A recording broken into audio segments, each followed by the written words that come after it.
이렇게 교통이 좋은데 이렇게 저렴한 가격이 없어요. 일자리, 교통, 출퇴근 측면을 봤을 때 이 일자리들이 모두 1시간 이내로 가능하면서 저렴한 지역이 없는 것 같아요. 되게 가성비 있는 지역이다. 네네.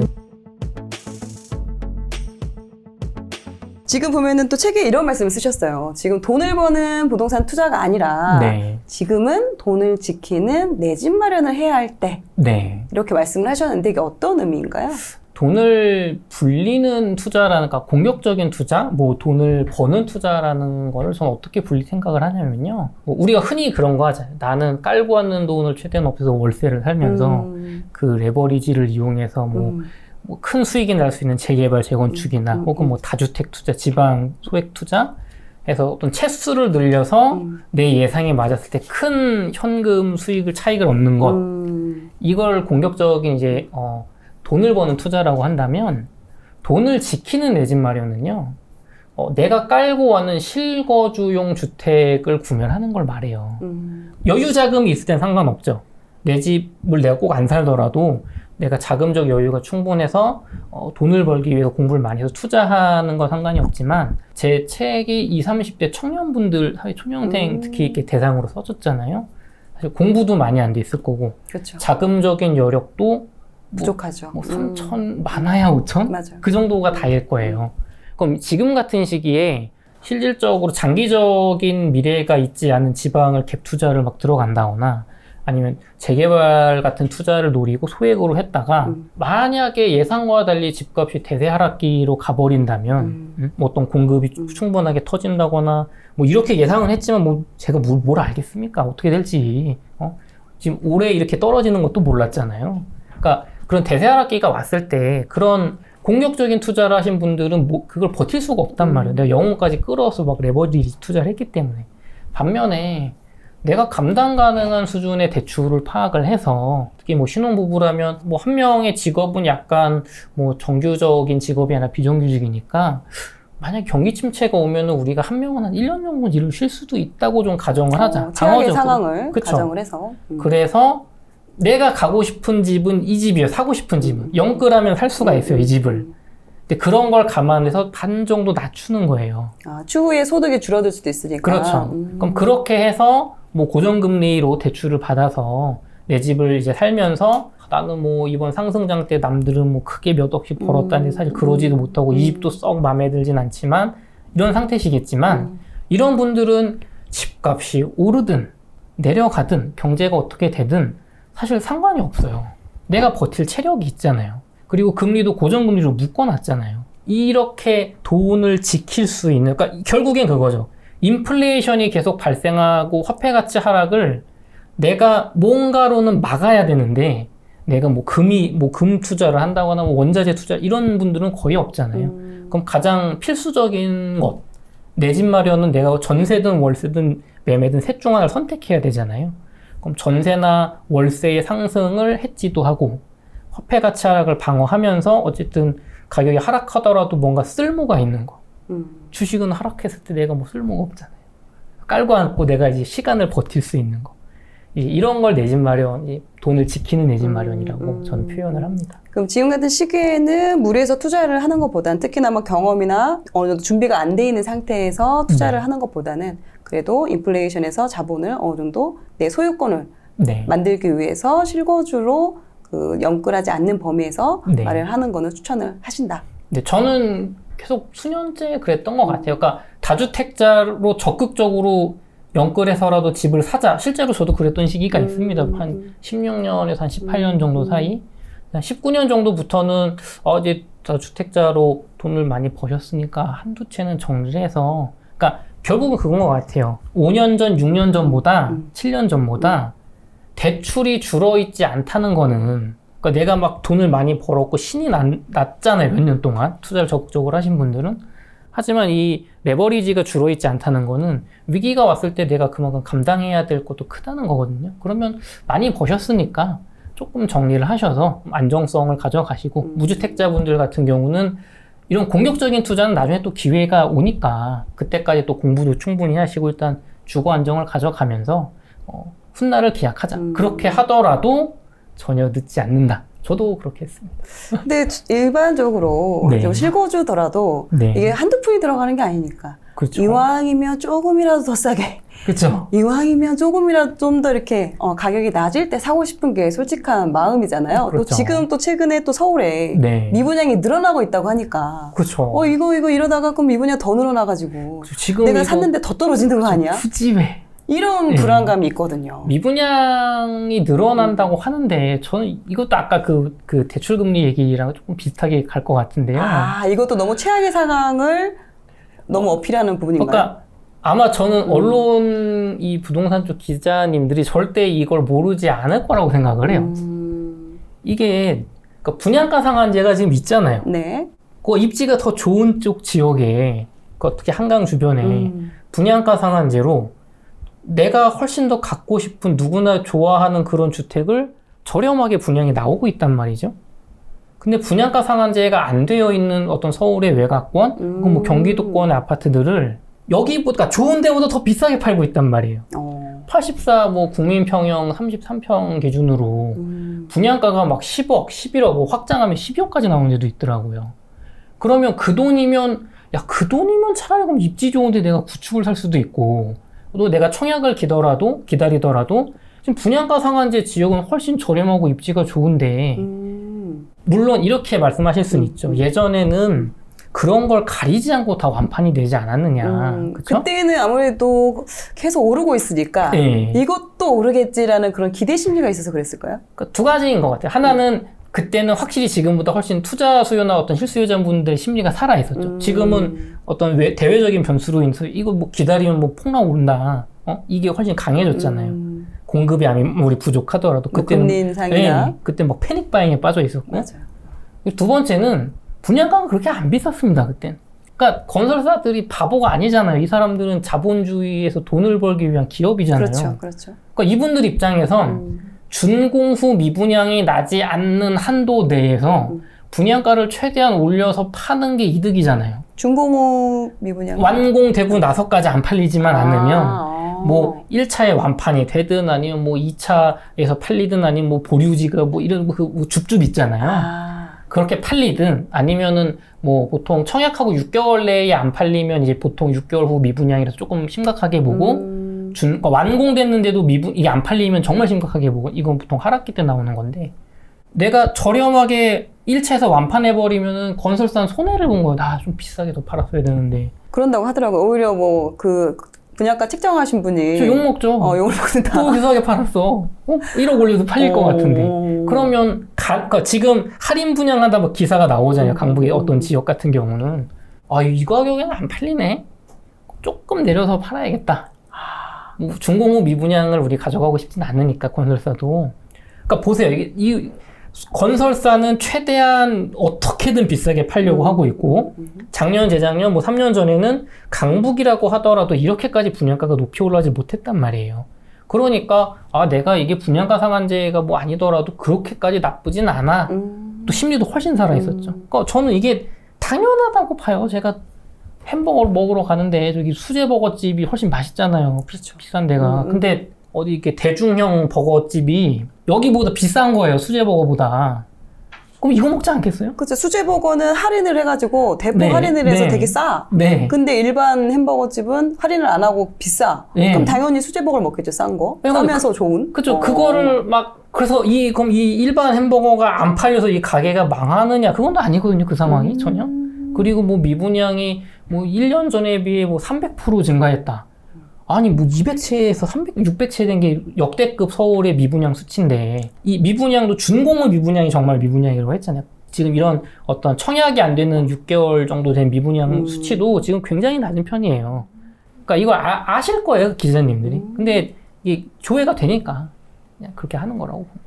미분양이 지금 안 되고 있는 상황도, 그리고 또 미분양 그 증가율이 상당히 높은 것도 이게 절대적인 수로 본다면은 생각보다 많지 않은 거네요. 그렇죠. 200채에서 600채가 되면 막 3배나 늘었습니다. 원체 이전에 그 미분양 채수가 워낙에 적었기 때문에 그쵸. 그 기준에 비하면은 되게 많아진 것 같지만 실제적으로 장기적으로 이전까지의 그런 그 통계적인 거를 봤을 때는 여전히 그 미분양이 상당히 낮은 숫자다. 네네. 그리고 그 이면에는 그러니까 분양가 상한제가 폐지가 된 상태에서 이렇다면 훨씬 주의 깊게 봐야겠죠. 왜냐면 여지가 없죠. 지금 수제 그쵸. 보고 짠 게 없잖아. 네.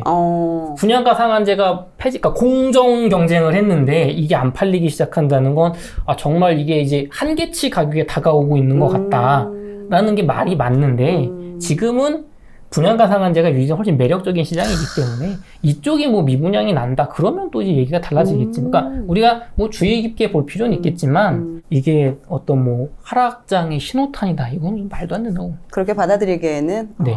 아니다. 지금 6억 이하의 아파트 그리고 또 30억 원 이상의 아파트는 오히려 거래 비중이 작년보다 늘었다고 하는데요. 네. 이렇게 보면 어떻게 보면 그 평균에 비해서 좀 가격이 싸거나 네. 아니면 가격이 비싸야 지금 거래가 되고 있는 걸로 보이는데 이런 시장에서 그럼에도 내 집 마련을 해야 한다는 네. 거죠.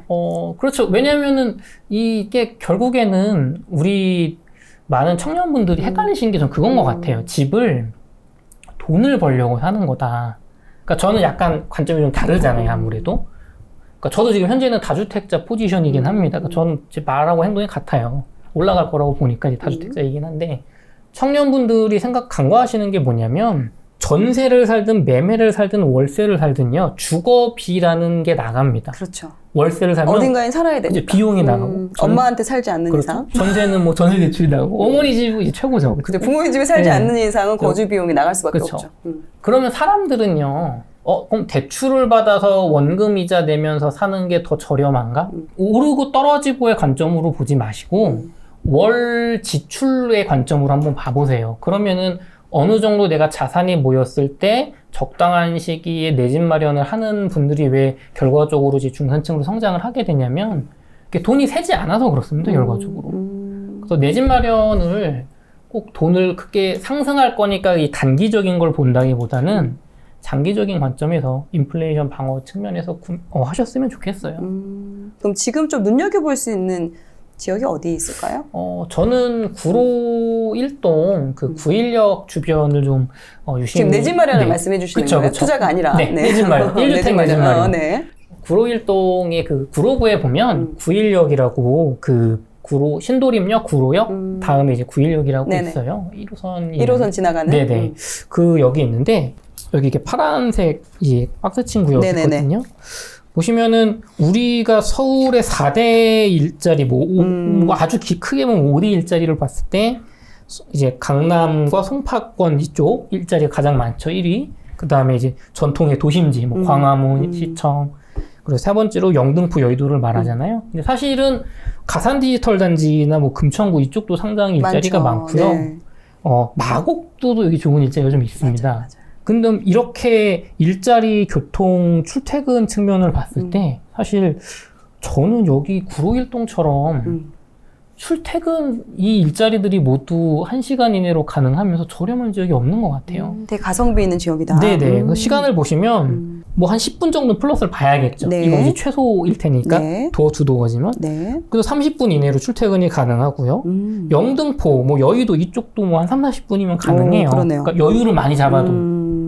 그리고 어떤 서울시청 아니면 이제 광화문 쪽 이쪽도 뭐 50분 이내로 충분히 출퇴근이 가능합니다. 그리고 강남까지도 물론 어떤 역 근처에 있느냐 다르겠지만 1시간에서 뭐 1시간 10분 도어 투 도어로. 그러니까 이렇게 교통이 좋은데 이렇게 저렴한 가격이 없어요. 보통 요 정도 가격 지금 한 이쪽이 7억 정도대 초반. 24평 기준이니까요. 네네. 24평 기준 아파트가 7억대. 네, 24평 기준으로 7억대가 7억 초반, 중반, 초중반이 나오고 있는데 이런 가격이 이제 중랑구 쪽이나 이쪽에 조금 있는데 사실은 그쪽과 출퇴근 시간을 3대 업무직을 비교를 해보시면 월등 이쪽이 유리하거든요. 그렇죠. 그래서 굉장히 강점이 있다. 그리고 이쪽은 일단 평지고요. 그리고 공부를 잘합니다. 아, 그래요? 네, 여기 그 9일 중학교가 서울 평균보다 학업 성취도가 높고요. 구로구 내에서 신도림 중학교 다음으로 2등인가 그렇습니다. 공부를 잘해요. 왜냐하면 저희가 여기 대표적으로 알고 있는 건 강남, 대치동, 목동 네. 뭐 이 정도 뭐 이렇게 알고 그쵸. 있는데 이제 그쪽은 이제 어나더 레벨이라고 한다면 이제 우리 청년 혹은 서민 실수요자분들이 생각할 수 있는 금액대 아파트 중에 보통 서울 평균 이상의 학업 성적을 보이는 곳은 거의 없어요. 사실 훨씬 떨어지는 곳이 많거든요. 왜 그러냐면 구조적으로 이곳은요. 위쪽은 철길이 지나가요.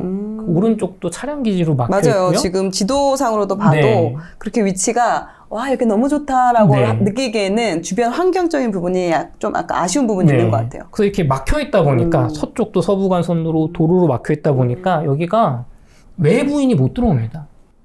우리가 약간 염려하는 이 서남 쪽의 어떤 그 외부인 분들을 꺼려하시는 뭐 그런 게 있는데 여긴 아예 들어오지를 못해요. 되게 평범한 서민분들이 다들 80년대 후반, 90년대 초반 아파트에서 비슷한 생활 수준으로 사는 그런 지역이에요. 되게 어떤 정감 가는 지역이거든요. 아파트만 거의 밀집되어 있네요. 다 아파트 밀집인데요. 네, 빌라가 거의 없습니다.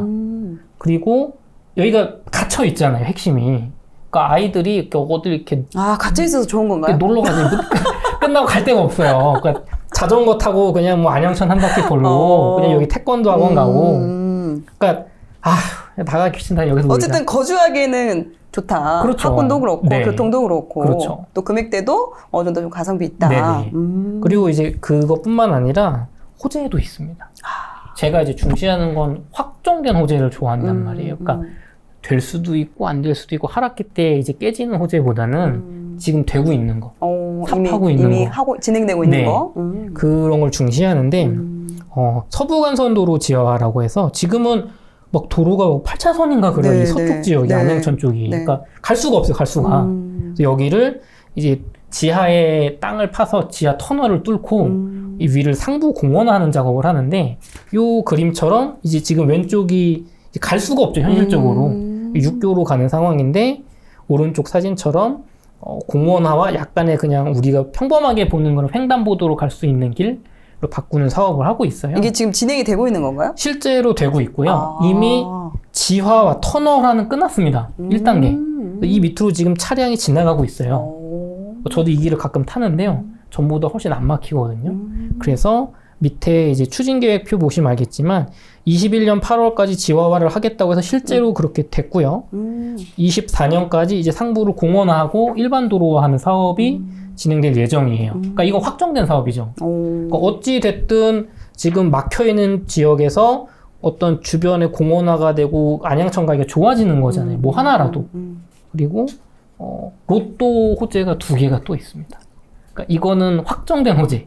이것도 약간 지금까지는 확정된 네네네. 호재. 지금 이미 진행이 네. 되고 있는 네. 호재였고 그리고 앞으로는 될 수도 있고 안 될 수도 있지만 된다면 굉장히 큰 호재가 있어요. 이쪽은. 뭐냐면요. 다들 이렇게 지겨우실 수도 있는데 구로 차량기지 이전이라고 20년째 이야기가 나왔던 건데요. 사실은 기존에는 이거는 될 수가 없는 거였어요. 그러니까 정치 공약이었거든요. 근데 이게 가능성이 제가 볼 때는 이제는 전에는 이거 그냥 뻥카야. 지금은 점점 실현될 가능성이 시기의 문제지 될 수 있다고 여건이 바뀌었어요. 전에는 이거 누가 봤습니까? 이 사진 보세요. 이걸 누가 받고 싶겠어요, 이거를. 이 분진 나고 소음 나고. 근데 3기 신도시에 우리가 광명 시흥지구가 있잖아요. 거기에 그 수많은 세대를 건설을 하고 있는데 철도 교통 대책이 지금 없어요. 국토부에서는 이걸로 퉁치고 싶어 해요. 구로 차량 기지를 광명의 노원사동으로 이전을 하면 이 구로역에서 여기 신설역을 하나 만들고 구로 1동에 네. 거기서부터 광명을 철산 쪽을 지나서 광명을 거쳐서 인천까지 가는 제2 경인선이라는 걸 뚫어줄게. 그럼 그걸로 3기 신도시를 관통하게 해서 그 주변에 뭐 경전철을 깔고 해서 뭔가 철도 교통을 해결을 해라. 이 입장인 거예요, 국토부는. 그러니까 국토부는 돈을 안 쓰고 손을 풀고 싶은 거야. 이걸 이전해서 이 땅을 어떤 상업적인 용도로 써서 그 돈으로. 근데 광명은 싫죠. 이 어떤 이렇게 좋은 시설이 아니니까. 그 광명은 지하화를 하면 우리가 받아주겠다. 그리고 어떤 광명을 지나가는 정거장을 지금 국토부는 3개를 제안을 했는데 5개를 만들어줘. 근데 국토부가 안 해주고 있어요. 싸우고 있거든요. 네. 근데 3기 신도시는 갈 수밖에 없잖아요, 지금. 거기는 교통난이 분명히 발생할 겁니다. 이대로 계속 시간이 흐르면. 그러니까 이 차량 기지 이전을 뭐 5년 뒤에 됩니다, 10년 뒤에 됩니다 라고 제가 말하면 거짓말이 몰라요. 하지만 3기 신도시가 완성이 됐을 때까지 이게 안 됐다면 굉장히 시흥 쪽에서 강한 수요로, 광명에서 강한 수요로 철도 교통 대책을 요구를 할 거예요. 뭐 추가 비용을 지어서 지화를 해주든 뭐 광명이 양보를 하든 이게 이전될 가능성이 굉장히 높습니다. 이거를 딱 10년 전, 15년 전으로 되돌리면요, 김포 한강 신도시가 그랬어요. 5호선이나 9호선 연장을 뭐 어떤 폐기물 처리장이나 뭐 어떤 이런 혐오 시설을 서울시가 너희가 가져가면 연장해 줄게, 우리 돈으로. 근데 안 받았단 말이에요, 김포에서. 그랬다가 한강 신도시 입주하고 뭐 골드라인이라는 이런 경전철까지는 지금 감당이 안 되니까 다시 5호선 연장 추진하고 뭐 GTX-D 나달라 하고 있잖아요. 그러니까 그게 이쪽에서도 발생할 것이다, 광명 될 쪽에서. 확률이 높다는 말씀이신 거죠. 그쵸. 지금은 가능성이 높아졌다, 이전에 비해서. 예, 그렇죠. 그리고 요 구로 1동이요, 중공업 지역이에요. 서울의 이제 3.3%밖에 차지하고 있지 않은 중공업 지역인데, 뭐 서울시 2030, 뭐 2040 이런 거 보시면 이쪽을 주거를 중공업과 뭐 융복합을 해서 용적률을 400%로 올려주겠다라는 그런 계획이 있습니다. 그러니까 이게 아예 영원히 여기는 용적률을 뭐 250으로 막혀 있는 것과 400으로 돼서 재건축이 될 수도 있는, 이제 가능성이 높진 않겠지만, 그러니까 그런 가능성이 있는 거잖아요. 그러니까 확정된 호재도 있고 이런 로또도 있기 때문에 저는 정말 가성비 좋다. 그리고 중요한 건 지금도 살기 좋다. 네, 알겠습니다. 그럼 서울에서는 좀 눈여겨볼 수 있는 게 지금 7억대의 구로구 9인역의 인근 그쪽에 이제 있는 이제 아파트 단지를 말씀을 해주셨고, 왜냐면 현재 지금 학군적인 부분도 괜찮고, 그리고 업무지구로 접근할 수 있는 그런 교통적인 부분도 현재도 괜찮은, 그러니까 1시간 이내로 모든 업무지구를 갈 수 있는 지역이기 때문에 지금 현재 거주하기도 좋고, 또 그리고 확정된 호재도 진행 중이고, 그리고 앞으로 있을 호재 또한 가능성이 높아졌기 때문에 현재도 괜찮고 앞으로 두고 보는 것도 괜찮다라고 정리를 하면 될까요? 네. 그렇습니다. 네, 너무 정리 잘 해주셨네요. 자, 그러면 이제 저희가 서울은 받고, 이제 경기권에 있으면 좀 어디를 좀 추천해 줄 수 있을까요? 경기권에서는 저는 그러니까 동남권에서는 동탄 1, 동탄 1, 2 쪽을 추천드리고 싶고요. 또 이제 서북부권에서는 일산역 주변을 추천드리고 싶어요. 가격대가 어떻게 되죠, 그쪽은? 동탄 쪽은 4억 중반부터 20평대? 28평, 그러니까 전용 72제곱미터 기준으로 한 15년 정도 된 아파트로 4억 5천 정도, 4억 6천 정도에서 시작을 하고요. 6억 초반에서 6억 후반까지 보신다면, 그러니까 6억 초반은 동탄 1, 한 2008년 정도에 지어진 그런 아파트들입니다. 그 평면은 요즘 평면이에요. 확장돼 있고, 동탄 2 같은 경우는 6억 후반 정도를 보셔야 되는데, 여기 동탄 2 같은 경우는 2015년에서 한 17년식. 오, 신축이네요. 네, 신축이네요. 굉장히 좋고요. 33, 둘 다 전용 84 기준입니다. 아, 동탄 같은 경우는 전용 84. 네. 6억대는? 네네. 6억대는 전용 84, 4억 중반대는 28평 전용 72. 약간의 구축. 그래서 요 지역들은요, 동탄이라는 지역은 굉장히, 일자리가 많고, 굉장히 깨끗한 살기 좋은 곳이에요. 그렇죠. 그리고 GTX-A 정도는 이제 우리 월부를 보시는 분들은 다 아실 텐데, 여기에 지금 저렴한 아파트들이 있는데요. 동탄 도시철도라고, 그 동탄을 가로지르는 트램이, 계획이 통과가 됐습니다. 확정을 하긴 해요. 하기는 합니다. 근데, 24년에 착공한다고 하는데, 그거까지는 모르겠고, 제 생각에 완공은 28, 9년 되지 않을까 생각을 하는데, 동탄은 도시를 애초에 설계할 때부터 이 트램이 갈 수 있는 그 길을 비워놨습니다. 가보시면은 길 한가운데가 화단으로 막 이렇게 막혀 있거든요. 그래서 이미 확보가 되어 있어요, 도로가. 그래서 동탄을 이렇게 가로지는 트램들을 이렇게 정거장이 있는데, 제가 추천드리는 요런 어떤 금액대의 아파트를 잘 찾아보시면, 트램을 타고 2정거장, 3정거장 정도면 동탄 GTX 역을 갈 수가 있어요. 그러니까 지금은 단순히 동탄역을 걸어갈 수 있는 지역들이 굉장히 비싸잖아요. 그렇죠. 역세권이니까. 역세권이니까. GTX 타니까. 물론, 근데 그런 아파트들은 막 13억, 14억 한단 말이에요. 전용 84 기준. 비싼 애 15억도 하고. 그런데 내가 어떤 트램이 만들어지면 지금은 걸어서 못 갈 거리죠. 불가능하죠. 버스를 타야만 하죠. 하지만 트램을 타고 뭐 8분, 4분마다 오는 트램을 타고 지하철처럼 빠르게 편하게 갈 수 있는 그런 지역임에도 불구하고 아직은 이게 만들어지지 않았기 때문에 가격 차이가 크단 말이에요. 그럼 실수요자분들의 동탄의 편안함과 일자리를 누리면서 저렴한 가격으로 신축급 아파트를 구매할 수 있는 좋은 기회라고 저는 봅니다. 네. 일산 같은 경우는 가격대가 어느 정도 하나요? 일산 같은 경우는 24평 전용 5구 기준으로 한 2억 6천만 원 정도. 오, 가격이 확 내려가네요. 네, 여기는 굉장히 저렴한 편입니다. 그리고 전용 33평 기준으로 3억 한 5, 6천만 원 정도가 있고요. 30평대가요? 네네. 그리고 전세가는 지금 거의 80%를 넘어섰습니다. 일산역 북부 쪽을 보시면요. 경의중앙선이라고 있습니다. 네네네. 여기가 사실은 그러니까 이 일산역 남쪽부터는 일산 신도시예요. 근데 이 위쪽은 일산 뭐 1동, 2동 이쪽 지역은 일산의 구도심? 그러니까 오리지널 일산이에요. 그래서 금액대가 아직은 네. 좀 저렴한 편이네요. 그렇죠. 이쪽 지역 같은 경우는 신도시처럼 막 깔끔하게 구역별로 정리가 되어 있지도 않고 뭔가 어수선하고 재개발이 또 진행된 지구까지 있거든요.